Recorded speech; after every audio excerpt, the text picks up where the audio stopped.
Assalamu alaikum. I'm Dr. Noman Hashmani, or I'm a consultant at Hashmani Hospital, and I try to do research and do a little bit of finding out about all the diseases and especially in cornea and refractive.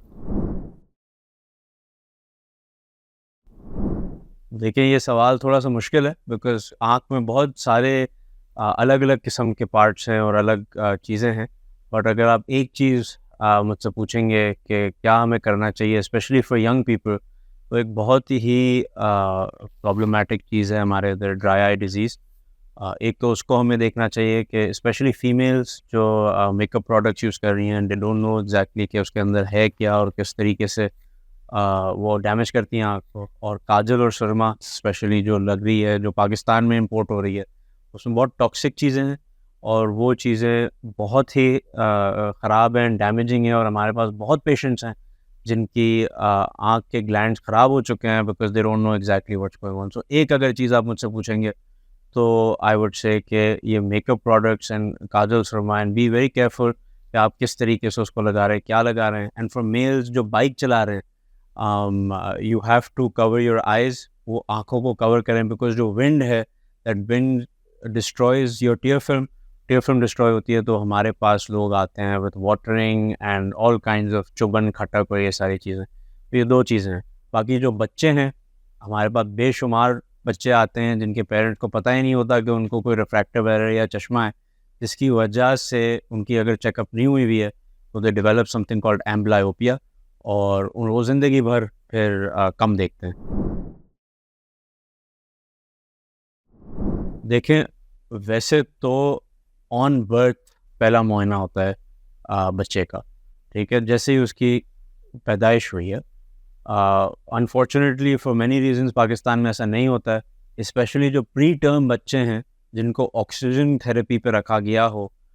बहुत ज़्यादा ज़रूरी है कि उनका पहला मुआयना on the first hour या first day of birth हो, because they can develop something called ROP, retinopathy of prematurity, that can lead to blindness। और उनकी पूरी ज़िंदगी की, मतलब आप समझ लें कि पूरी ज़िंदगी ऑलमोस्ट ख़त्म ही हो जाती है बिकॉज एक चीज़ हमने बिल्कुल इनिशियल में नहीं देखी। But yes, first should be right at birth. But अगर आप वो मिस कर जाते हैं तो एटलीस्ट रिफ्रैक्टिव एरर उनका चेक कराना बहुत ज़रूरी है। Even if your child is not complaining, वो बता नहीं रहा है आपको, बट रिफ्रैक्टिव एरर 3-4 साल पे उनका चेक होना ज़रूर चाहिए because they will develop amblyopia अगर उनको बहुत ज़्यादा है कोई ऐसा प्रॉब्लम। और फिर वो ज़िंदगी भर कम देख रहे होंगे, even though there eye is normal, brain normal है, सब कुछ ओके है, बट वो कभी भी फुली नहीं देख। अच्छा देखिए, ये बहुत ही मुश्किल और अजीब सवाल आपने किया है बिकॉज जो सूरज की शुआएं वो सिर्फ डैमेजिंग नहीं है बट वो एक्चुअली हेल्पफुल भी हैं। सो एक कैच-22 सिचुएशन है इधर कि पहली बात तो ये है कि ओल्डर एज में जो कैटरैक्ट होता है, AMD होता है, वो एक प्रूवन बात है कि ये चीज़ें एक्सेलरेट होती हैं बिकॉज ऑफ UV लाइट, मतलब जो आपकी सनलाइट है। बट बच्चों में अगर सनलाइट एक्सपोजर से आपने बचाया हुआ है उनको बहुत ज़्यादा, जो आजकल बहुत कॉमन है बिकॉज आजकल इंडोर का ज़माना है, तो उससे मायोपिया या नियर साइटेडनेस, चश्मे के नंबर जो हैं वो बढ़ते हैं और रैपिडली बढ़ते हैं। तो एक दो चीज़ें हैं। बट अगर आप बच्चों की बात करते हैं तो आजकल के ज़माने में तो आउटडोर एक्टिविटी, सनलाइट की एक्टिविटी इंक्रीज होनी चाहिए, डिक्रीज नहीं होनी चाहिए। देखें, अमूमन तो अगर कोई मसला नहीं है आपका तो एवरी 2 to 3 ईयर्स अगर आप चेकअप कराते हैं तो दैट्स गुड इनफ। बट अगर आपको कोई भी टाइप की बीमारी हो, स्पेशली अगर आप शुगर के मरीज़ हों, ब्लड प्रेशर के मरीज़ हों, कोलेस्ट्रॉल के मरीज़ हों, या AMD हो, या कोई भी चीज़ आपको प्रॉब्लम हो, तो येस एवरी ईयर आपको आना चाहिए, अपना मुआयना कराना चाहिए ताकि हम आपके आँख के पर्दे पे देख सकें कोई प्रॉब्लम तो नहीं। बट अगर आप नॉर्मल हैं, you don't have sugar, you don't have anything else, और आपको विजन में कोई प्रॉब्लम नहीं आ रही है, तो every 2 to 3 years I think goods. जैसे दुनिया भर में होता है कि OTC मेडिकेशंस अलग होती हैं, ओवर द काउंटर मेडिकेशंस अलग होती हैं, और जो प्रिस्क्रिप्शन मेडिकेशंस होती हैं वो आप डॉक्टर के नोट के बगैर नहीं ले सकते हैं। और अनफॉर्चुनेटली पाकिस्तान में ऐसा नहीं है because of a lack of system, या जिस पे भी आपने ब्लेम डालना है।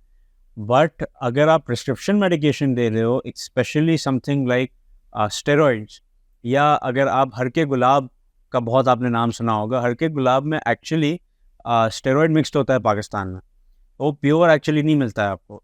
तो ये चीज़ें आप, क्या होता है कि स्टेरॉइड अगर आपने लॉन्ग टर्म लिया है और आप स्टेरॉइड रिस्पॉन्डर हैं, तो आप काला पानी या ग्लोकोमा में कन्वर्ट होते हैं, एंड उसमें आपकी पूरी बिनाई या आपकी पूरी विजन जा सकती है, जो इरिवर्सिबल होती है, उसका हम कुछ कर नहीं सकेंगे। एंड देन दूसरी आपकी एक मेडिकेशन होती है जिसको एंटीबायोटिक्स बोलते हैं, जो आजकल बहुत ही ओवर यूज़ हो रही है। तो वो क्या कर रही है, आहिस्ते आहिस्ते लोगों को रेजिस्टेंस क्रिएट कर रही है। तो what is going to happen is कि हमारे पास ऐसे बग्स डेवलप हो रहे हैं जो सुपर रेजिस्टेंट हैं, और हमारी एंटीबायोटिक्स उन पे काम करना बंद कर रही हैं। And no antibiotic has been developed in the last decade और सो। तो अगर हमने ये चीज़ें सही नहीं की हैं, तो आगे जाके हमें बहुत ज़्यादा प्रॉब्लम होने वाली है।